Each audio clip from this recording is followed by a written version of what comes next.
Philip Joseph Pierre and his spouse, Mrs. Marie Felix.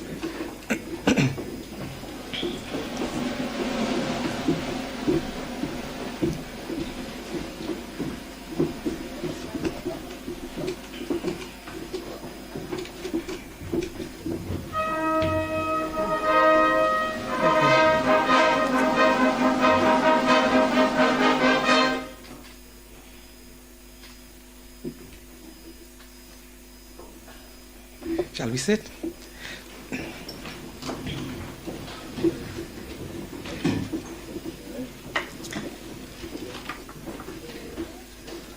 Okay.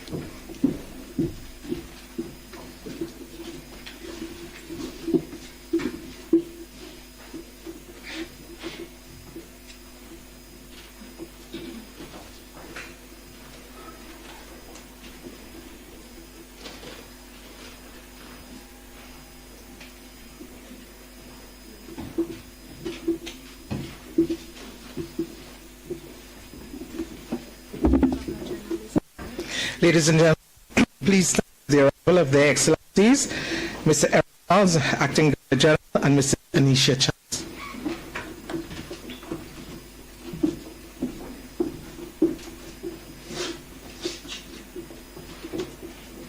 Please remain standing for the national anthem of St. Lucia by the Royal St. Lucia Police Band.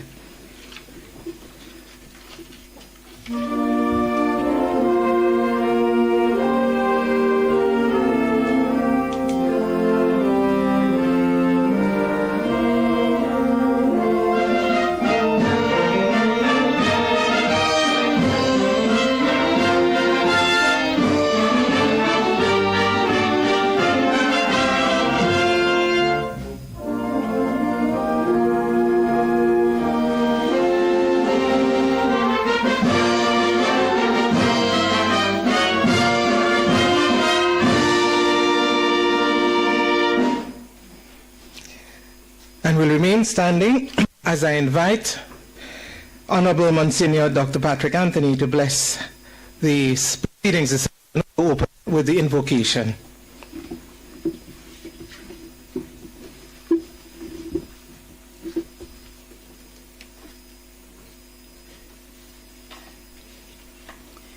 I begin reading from Revelations chapter 21, verses 1 to 4. Then I saw a new heaven and a new earth. The first earth had disappeared now, and no longer any sea.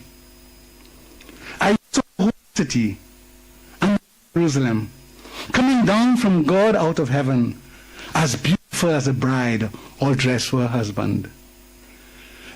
The voice called from the throne, "You see that city? Here God lives among men. He put them, the people, and their God. His name is God with them. He will take away all tears from their eyes. There will be no more death, no mourning or sadness. The world of the past has gone." That is John writing Patmos. Derek Walcott with a poem as John at Patmos speaks of St. Lucia as, "This isle is heaven." Let us pray. God, this afternoon, in this beautiful country of ours, we thank you for the grace and the blessings of this land.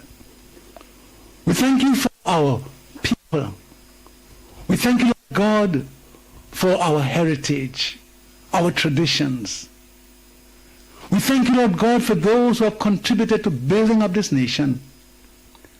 As we gather to give thanks and praise, to honor some who have contributed, we thank you for all of them.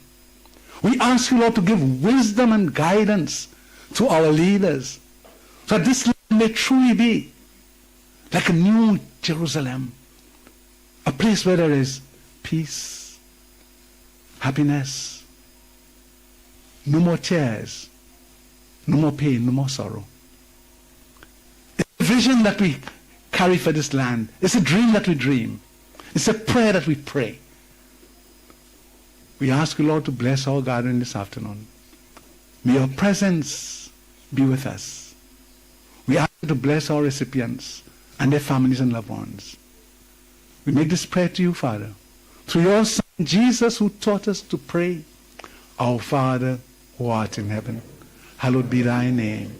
Thy kingdom come. Thy will be done on earth as it is in heaven. Give us this day our daily bread, and forgive us our trespasses, as we forgave those who trespass against us. And lead us not into temptation, but deliver us from evil. For thine is the kingdom, the power, and the glory, forever and ever. Papa bon Dieu, nous ka remercions, nous ka honorons, nous ka glorifions pour tout ça que fait nous, pour belle pays au rabanon. Pour bénédiction à ce nous après-midi, au nom du Père et du Fils et du Saint-Esprit, ainsi soit-il.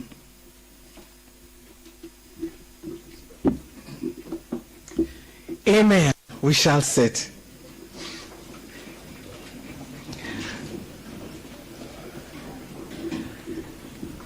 Ladies and gentlemen, I'm extremely pleased to be here this afternoon. You know, we usually try to claim something on occasions like that. And this afternoon means a lot to me because I'm from Choiseul.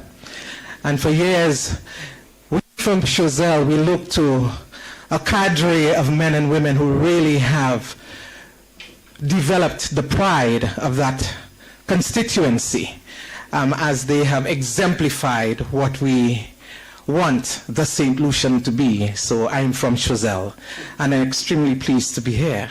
There's a blood connection between myself and one of the recipients this afternoon, and I claim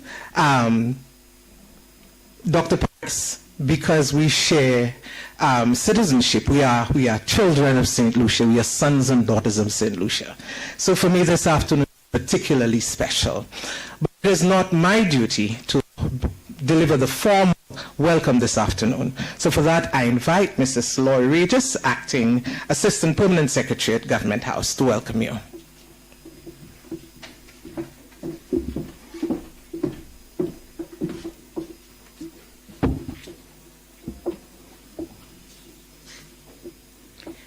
Their Excellencies, Acting Governor General, Mr. Errol Childs and Mrs. Childs, Prime Minister Honorable Philip J. Pierre and spouse, Honorable Claudius Francis, Your Excellency Dame Paulette Louisy, Honorable Stevenson King and Mrs. King, Honorable Moses Jabatis and Mrs. Jabatis, Monsignor Honorable Dr. Patrick Anthony, our distinguished recipients, ladies and gentlemen, pleasant afternoon.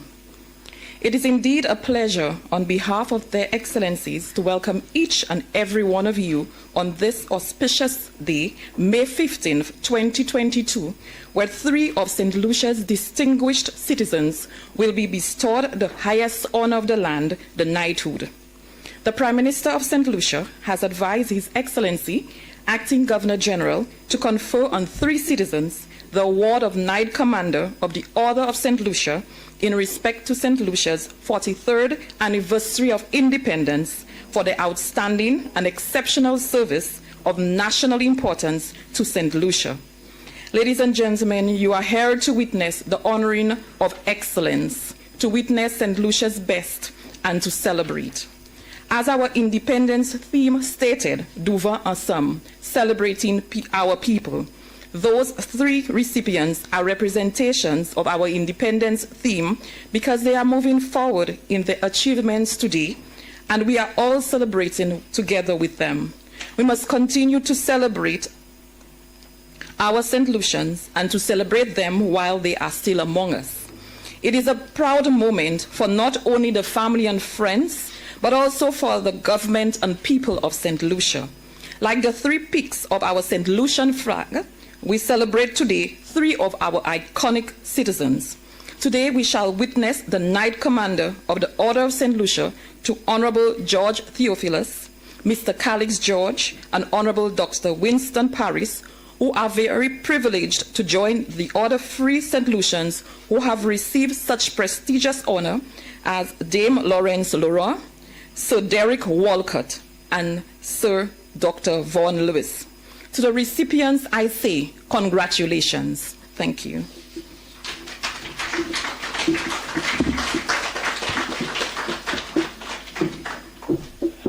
And now to the blessing of the sword.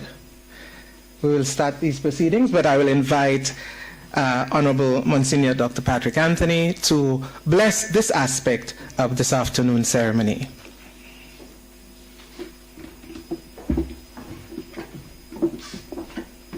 It's a curious act I'm called to do, to bless a sword. We don't usually bless weapons. But what we are actually going to do, we're going to bless the recipients and ask the Lord to, this symbol that will designate them as distinguished St. Lucians, we'll ask the Lord to just use it to do that job. So the blessing is not for the sword, it is for the recipients. Shall we stand?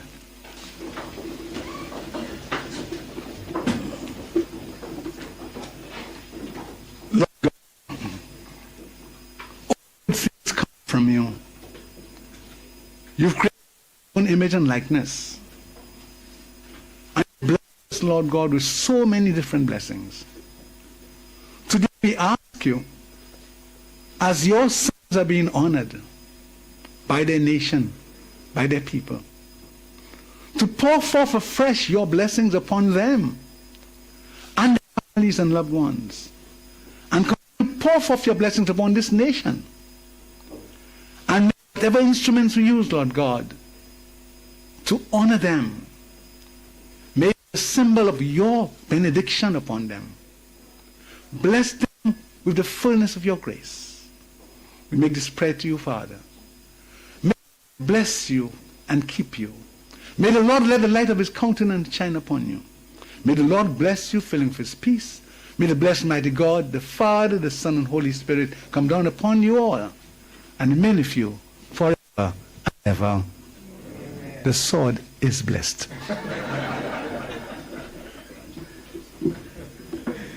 Thank you very much. Let us sit. You know, I would propose, Monsignor Anthony, that in some respects, we can be swords. We in our own human capability, our human power, and our impact, we can be swords in various ways, you know, that can bring change. So I also choose to see my three kinsmen as swords, you know, in the life of the country, forging a path forward. At this point in time, we will commence the knighting ceremony. The Knight or Dame Commander of the Order of St. Lucia is awarded to a person who has rendered exceptional, distinguished, and outstanding service of national importance to St. Lucia. The award of Knight or Dame Commander is conferred on no more than 3 persons at the inception of the grade and on no more than 3 persons every 2 years. An honorary Knight or Dame Grand Cross may be awarded only on formal state visits when an exchange of honors is agreed upon in advance of such visits and reserved for heads of reigning royal houses and heads of state. We now invite His Excellency's Private Secretary, Adelina Alexander, to commence the investiture.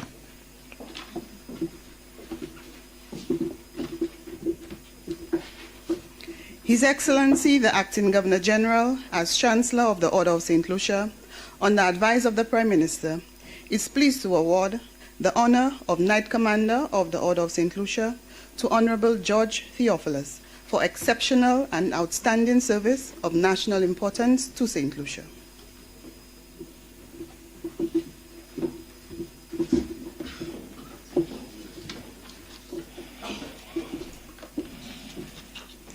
In the fields of education, public administration, corporate sector administration, finance and banking, culture and philanthropy, Honorable George Theophilus' commitment to public good has been described as sustained and unwavering. Born in 1936 in Chazelle, Mr. Theophilus attended the Chazelle Roman Catholic Boys' School and later became a teacher at the same school, pursuing at the same time teacher certification through the pupil teacher training program. He holds a Bachelor of Science in Economics from London University, a postgraduate diploma in Public Administration, and a master's degree in Management and Finance. Honorable George Theophilus was very involved in the community of Chazelle, serving as the village clerk in the village council, vice captain and captain of the Chazelle cricket team, chairman of the Chazelle Sports and Cultural Club, and president of the Chazelle Debating Society. He began his work in public service in 1965 when he was appointed to the post of administrative cadet in the Ministry of Finance after the completion of his first degree. Subsequent to the attainment of postgraduate work, he served as assistant secretary and then permanent secretary in the Ministry of Education. From 1973 to 1981, he served as deputy managing director of the Eastern Caribbean Currency Authority before taking up the post of managing director of the St. Lucia Development Bank until 1992. During that period, he also served as the chairman and the director of the National Commercial Bank. Upon his retirement from public service, Honorable George Theophilus co-founded and managed the financial entity Financial Investment and Consultancy Services, along with his wife, Lucia Theophilus. Mr. Theophilus has served on numerous boards as chairman, director, or member, including the University of the West Indies Grants Committee, the Sir Arthur Lewis Community College, the Caribbean Agricultural Credit Association, the National Research and Development Foundation, NRDF, the Folk Research Center, and the Archdiocese of Castries. For his dedication to church, he was knighted by Pope John Paul II in 1993. He has also been recognized by the state. In 1997, he was awarded the Commander of the Most Order of the British Empire, the Most Excellent Order of the British Empire, CBE, and in 2009, he was awarded the St. Lucia Cross. For his pioneering work, his sterling leadership, and exceptional and outstanding service of national importance, Honorable George Theophilus is bestowed the title Knight Commander of the Order of St. Lucia.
Let me now call on Miss Adelina Alexander.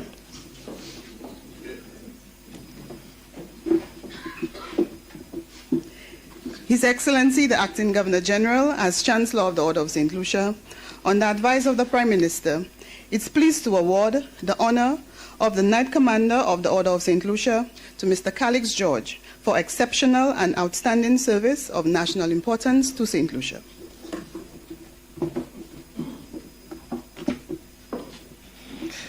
Mr. Calix George is a soil chemist by profession who has spent most of his working life in agricultural research, but was also educator, active trade unionist, and minister of government.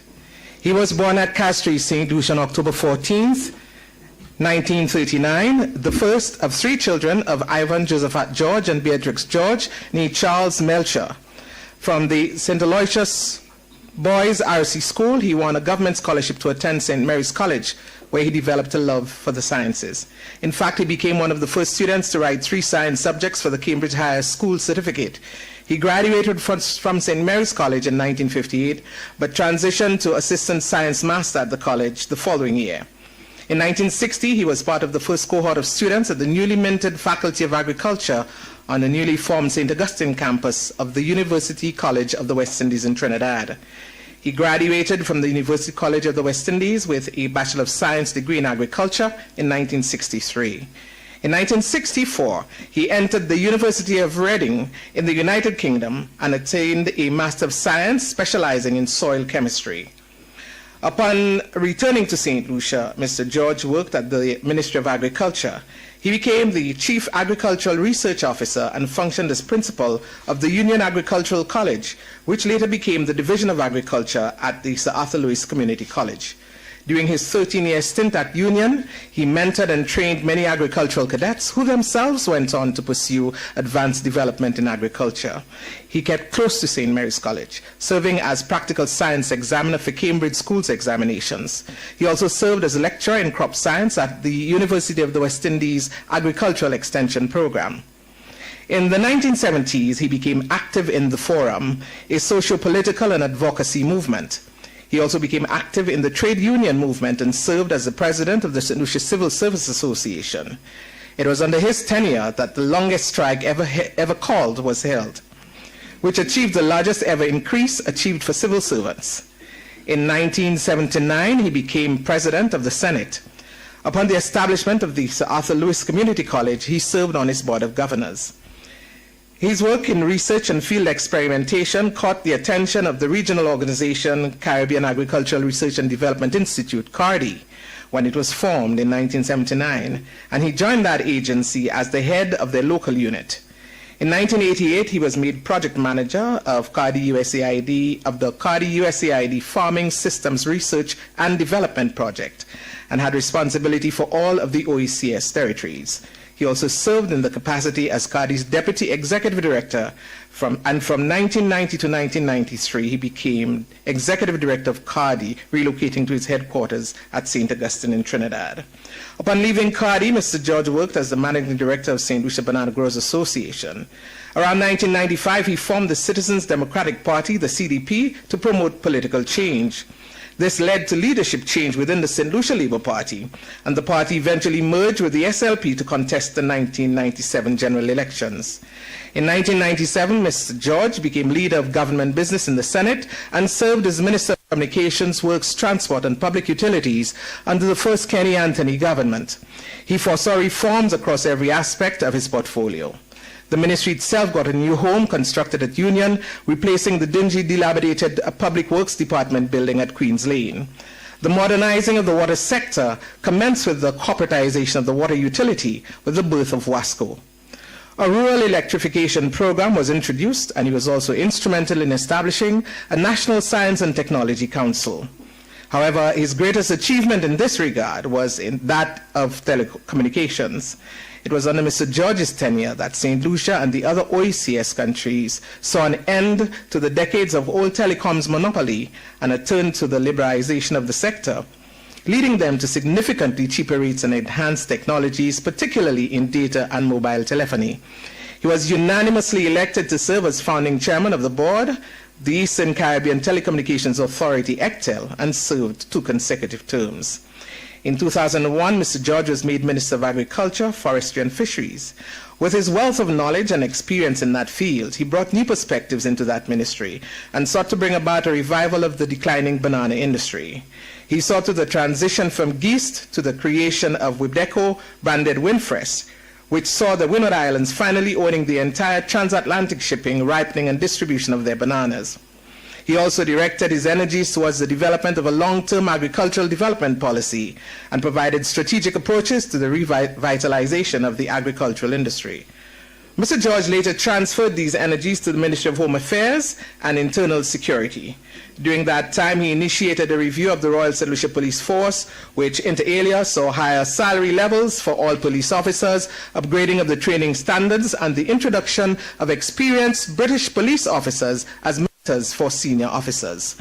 Mr. George has served on the board of a number of professional as well as non-professional organizations, such as the National Commission for UNESCO, Technical Advisory Committee of the OECS Agricultural Diversification Unit, Chief Negotiator, OECS Telecommunications Reform, Chairman of the Board of Governors, CARDI, Commissioner on the Land Reform Commission, St. Lucia. Mr. George has published a number of scientific papers. However, his greatest publication thus far is that of the history of his alma mater entitled St. Mary's College, the Caribbean's Nobel Laureate School, which was released in 2019. It is perhaps the most detailed history of any West Indian institution ever written. Though retired, he remains active overseeing the operations of his farms and is currently writing his autobiography. He was previously awarded the St. Lucia Medal of Honor, Gold, is a companion of the Order of St. Michael and St. George, and for his unyielding, courageous, and tremendous service to St. Lucia, he is today conferred the honor of Knight Commander of the Order of St. Lucia.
His Excellency, the Acting Governor General, as Chancellor of the Order of St. Lucia, on the advice of the Prime Minister, is pleased to award the honor of Knight Commander of the Order of St. Lucia to Honorable Dr. Winston Paris for exceptional and outstanding service of national importance to St. Lucia.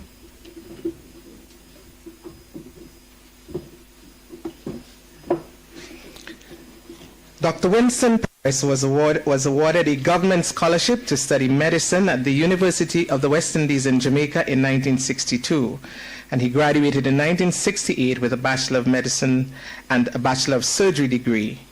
After completing internship and residency in anesthesia, he returned to St. Lucia in 1971 and was served with distinction as the only consultant anesthesiologist at Victoria Hospital in St. Lucia for 4.5 years. In 1975, he migrated to the United States and completed a residency in anesthesiology at Vanderbilt University Medical Center in Nashville, Tennessee, and joined the anesthesiology faculty, serving in that capacity for 23 years, rising through the ranks to become a full-tenured professor of anesthesiology by 1989. While at Vanderbilt, he published extensively on the anesthetic management of many complex diseases or disease processes, and he single-handedly developed a protocol for the anesthetic management of systemic mastocytosis, a disease that was usually associated with death during surgery. His recommendations have been adopted worldwide and have significantly reduced the morbidity and mortality associated with systemic mastocytosis. Dr. Paris developed an interest in pain management and as early as 1979, he recognized the major deficiency of pain management. He was a founding member and president of the American Academy of Pain Medicine and served in executive positions on several other related organizations. He also served as president of the World Society of Pain Clinicians for 6 years, and during that time helped develop pain clinics in Africa, Latin America, the Caribbean, the Far East, and Europe, Eastern Europe. Dr. Paris founded the Vanderbilt Pain Control Center in 1982 and served as its medical director from 1982 to 1997. Dr. Paris served on the advisory committee for anesthesia, pain, and life support drugs of the Food and Drug Administration from 1998 to 2002. Dr. Paris became the CEO of Universal Anesthesia Care and Universal Pain Institute.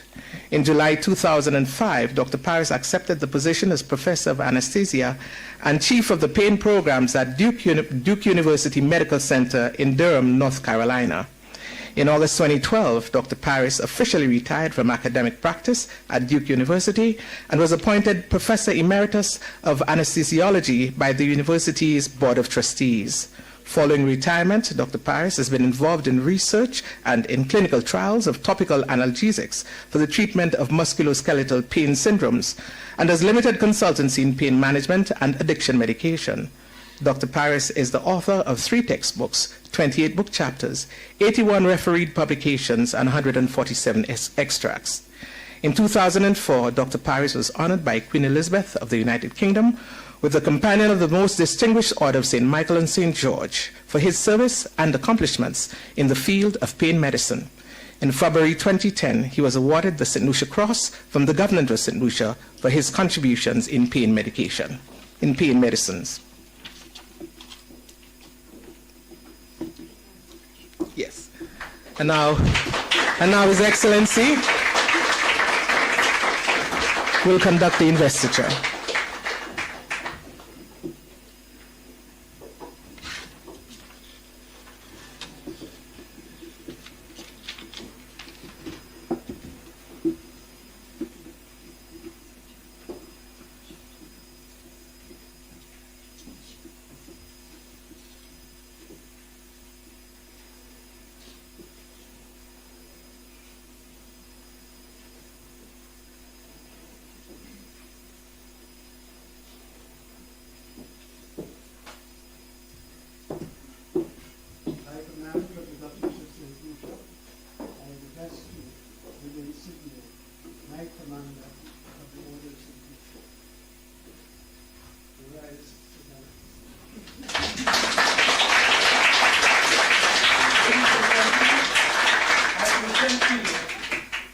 Sir Winston.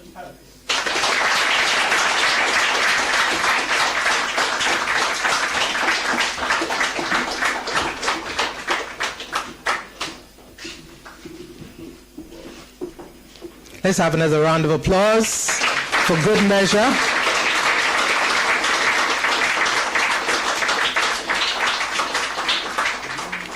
Before we have remarks from our Prime Minister, at this point in the program, we will invite the Royal St. Lucia Police Band to entertain us with a short interlude. The Royal St. Lucia Police Band, established on the 18th of June 1947, will celebrate its 75th anniversary this year. Heading its present operations is Assistant Superintendent of Police Dylan St. Jules. For this interlude of music, the band will feature on saxophone Constable 881 Glenn Henry, and will feature on the steel pan Constable 159 Errol Fontenelle. They will do the song Pa Plewe Bamwe.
Yeah, I think they deserve another round of applause. Because there's still one in the Royal Solution Police Band. Yeah, hey. At this point, ladies and gentlemen, please welcome to the microphone Prime Minister the Honorable Philip J. Pierre, who will deliver his remarks.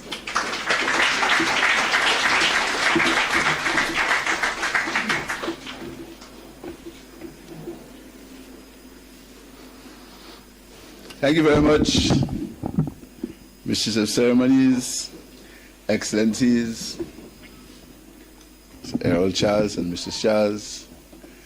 Let me be the first one in public to say Sir George, Sir Calix, and Sir Winston.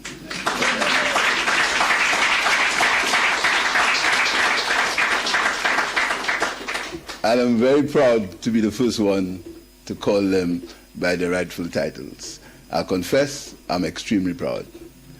Let me also welcome the members of cabinet, members of the Paris, Theophilus and George's families, distinguished guests, ladies and gentlemen. St. Lucia is surely a great country. And I think sometimes we do not realize how great our country is. We do not appreciate the greatness and the beauty of our country. Excuse me, Governor General Emerita, my sincere apologies, Dimple and Weezy. Sometimes we do not realize the greatness of our country and we do not celebrate the greatness of our people enough. Look at what we are doing here this afternoon. Look at these three gentlemen who we are honoring. These gentlemen, anywhere in the world, literally anywhere in the world, they could stand up as being icons.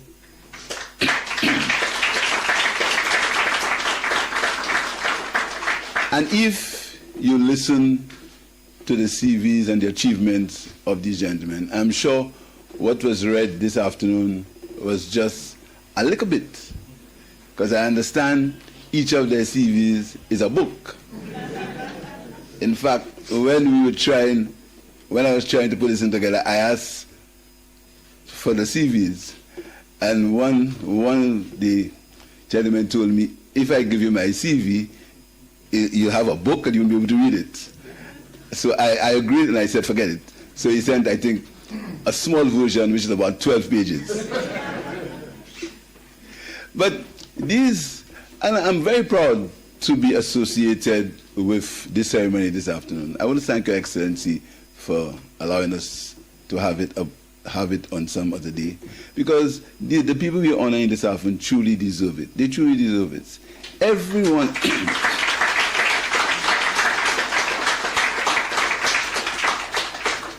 Every one of them, in some way, in their own unique way, has contributed. I was speaking to somebody yesterday, speaking to Sharon and Jack, and I was saying to them that Sir George, sorry, I'm making a mistake already, that Sir George was the pioneer of the Eastern Caribbean Central Bank.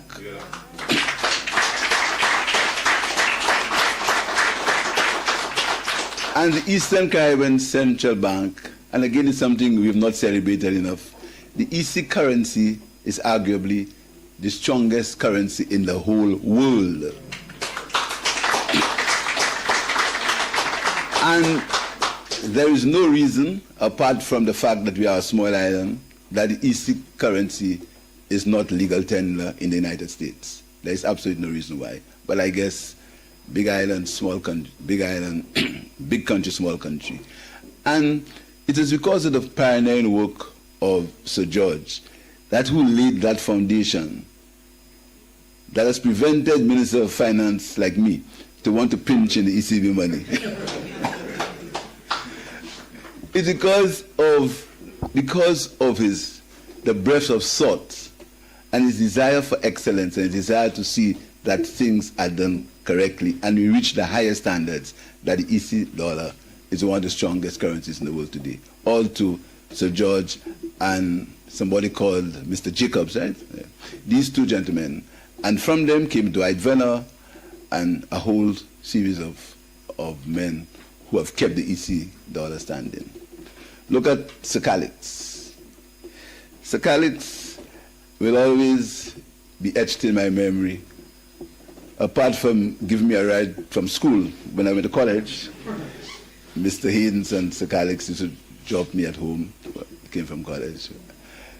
When I decided to do something which I wondered why I did it, to go into politics, I was in my office making my money, having trouble with no one, and I wanted to go into politics. And Sir Calix came to me and he said to me, listen to me, never close your office. Don't do it. Go into politics, divorce your office from your ministerial work, but stay, have somebody in your office and cause them to pay you some sort of royalty or something. And I did that. And if it was not for that, the salary I go into politics, the bank would have taken my house.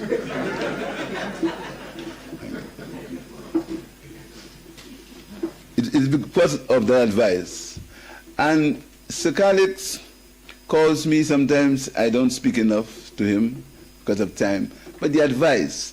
But again, his crowning moment is when he liberalized and he caused the liberalization of telecommunications in St. Lucia.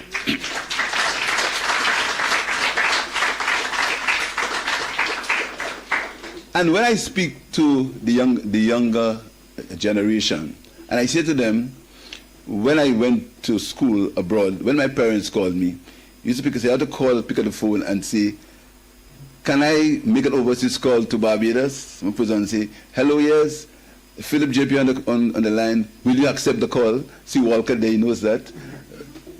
Will you accept the call? Somebody says yes, and your parents come on the phone and they speak. And when it's streaming, they say, I've got to go, I have to go. Because it was $3.65 per minute. And the younger generation don't understand that. The WhatsApp generation, we don't understand that. That was the situation in St. Lucia. And again, Sir Calix was the one who fought the battle. And I happened to be privileged to be in that cabinet when Sir Calix came to the cabinet and he said what he had called the mind.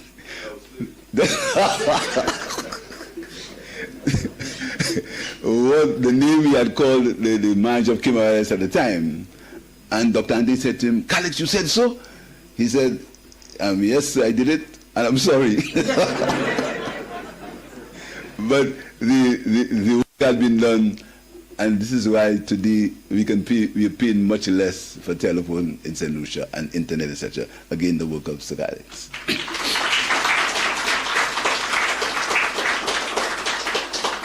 And in a very special way, Sir Winston. In full disclosure, and I hope you forgive me for that, Sir Winston is my first cousin. We happen to be the children of two sisters. In fact, my only aunt, because my mother had one sister, and that's the mother of Sir Winston. How glad they would have been here today. How happy they've been in this afternoon you were to see. From Sozelle, yes.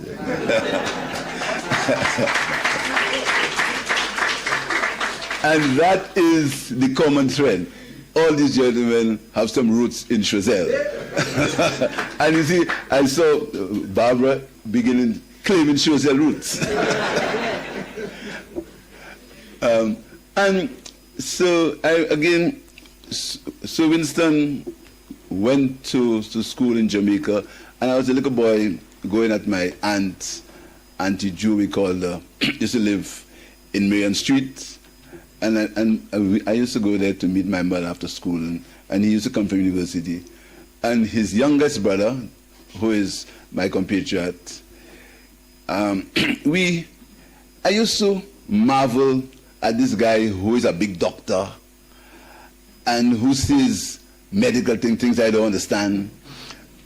But the crowning part of his character was his humility. Because in spite of all the fact that he was a doctor and he had been working and everybody looked up to him, he was very humble. And on Saturday afternoons, he always came up to our grandmother for soup. Anytime he was in St. Lucia, he came home for soup at my grandmother. But Sir Winston excelled. He really excelled. He blazed a trail in his field, and he became again a global citizen. And I'm very proud to see that he is my first cousin, but I'm surely not as bright as him. And I think they left all the brains for him and left nothing for me. But I'm very happy, I'm very pleased. So these three gentlemen are global people, global citizens.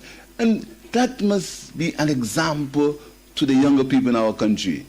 That shows that we can be the best.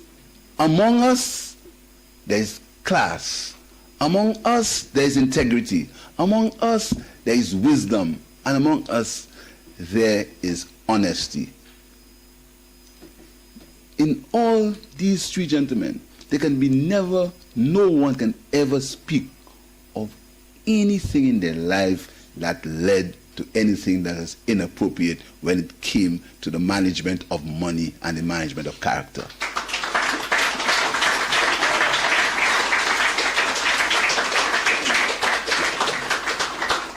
And that is what we in St. Lucia must strive to. Not material wealth. None of these gentlemen, I don't know their bank accounts, but I don't think any of them are extremely wealthy. But what they have is their integrity. What they have is their good name.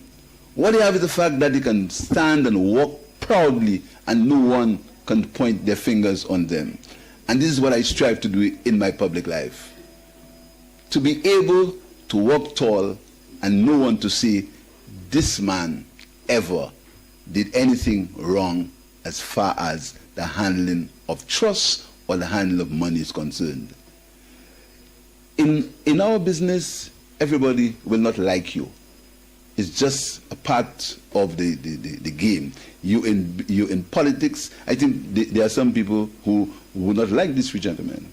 That's a fact of life. In our business, people will not like you for many, many reasons. Some reasons you don't even know why. But the fact is, because you are who you are, because I'm Prime Minister, some people automatically dislike me. That's part of the game. I have no problems with that. But I always try, never. And I'm sure that is how these gentlemen who are my heroes, that is how they think. Always try to do what's right and listen to your conscience and follow the dictates of your conscience, and God will do the rest. And every one of them have a deep belief in God, a deep faith in God. They happen to be Roman Catholics, and that is the tradition of our family, a tradition of deep Roman Catholicism, a tradition that says you must always try to do what is right. You must always try to follow your conscience. You must always love your neighbor as yourself. And these three gentlemen, Sir George, Sir Calix, and Sir Winston, they live that life. And this is why we are very proud, and I'm very happy to be able to call them Sir George, Sir Calix, and Sir Winston. I thank you very much.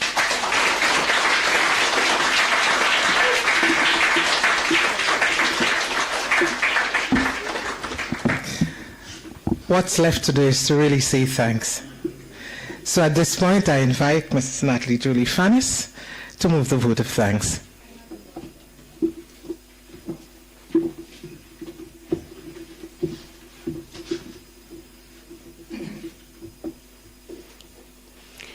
Their Excellencies, esteemed Knights of the Order of St. Lucia, honorable dignitaries, distinguished guests, ladies and gentlemen, good afternoon. It is my honor to move the vote of thanks for an event such as this cannot happen without the provision of a vast network of people. First of all, sincere thanks to Almighty God for making today's event a grand success. By his blessings and grace, we were able to make the event what it is, and to Monsignor Honorable Dr. Patrick Anthony for the invocation and blessing upon this ceremony. Thanks to all of our invited guests, friends, and families for accepting Their Excellencies' invitation to witness the knighting of Sir George, Sir Paris, and Sir Winston, and Sir Calix. My apologies. I believe it is an honor to just have witnessed the ceremony. On behalf of Their Excellencies, I would like to thank the staff at the Office of the Governor General for the arrangements, event planning, and delivery of this memorable occasion. Special mention must be made of the Assistant Permanent Secretary, Mrs. Laurie Regis, His Excellency's Private Secretary and Secretary to the Order of St. Lucia, Ms. Adelina Alexander, Government House Steward, Mr. Keith Arruda, and the household and ground staff, and His Excellency's aide-de-camp, Captain Cyril Saltibus. We appreciate your commitment to duty and thank you sincerely. No national event is complete without the musical entertainment and professionalism of the region's best. Our very own, the Royal St. Lucia Police Band. That got a round of applause. We thank them immensely for their continued service to St. Lucia and the entertainment to follow this evening. We would also like to thank the Cabinet of Ministers and the Awards Committee and their support staff for this process as St. Lucia continues to celebrate Independence 43, Devant Ensemble, celebrating our people. Thank you to our Government Information Services, GIS, for the coverage and live streaming of this knighting ceremony to the world. You continue to be the gateway to information delivery throughout our country and beyond. We appreciate and thank you. The duties of a Prime Minister are nothing short of time-consuming. Honorable Philip J. Pierre, Speaker of the House of Assembly and members of the Upper and Lower House, we thank you for your commitment to our beloved country and witness to this ceremony this afternoon. Special appreciation to their Excellencies, Mr. Errol Charles and Mrs. Eliza Charles. We thank you for your overall management of this ceremony. For conferring the knighthood to Sir George, Sir Calix, and Sir Winston, we respectfully salute His Excellency, Mr. Errol Charles, for this installation. Congratulations to our 3 Knights of the Order of St. Lucia. Thank you for illuminating our path and for making St. Lucia proud. Mrs. Barbara Jacob-Small, allow me to express my heartfelt gratitude to you for a job well done as Mistress of Ceremony, and to each and every government department, agency, and individual who made this day possible. Our country, St. Lucia, appreciates and thanks you immensely. To all in attendance and watching us live at this time, we thank you for being with us this evening. Best wishes, everyone.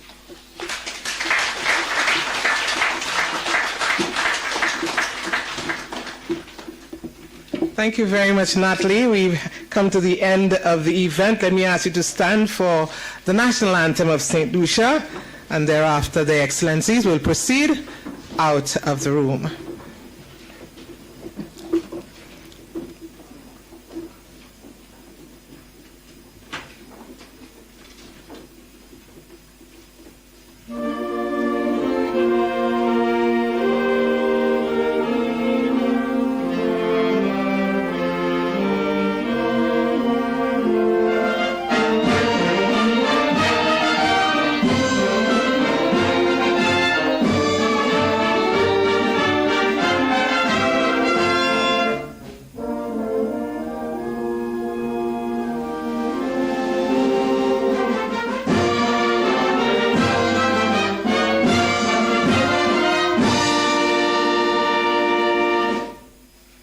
Thank you.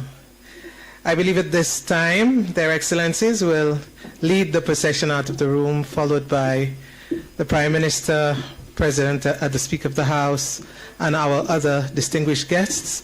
I know many of you are anxious to extend your congratulations to the recipients. Yes.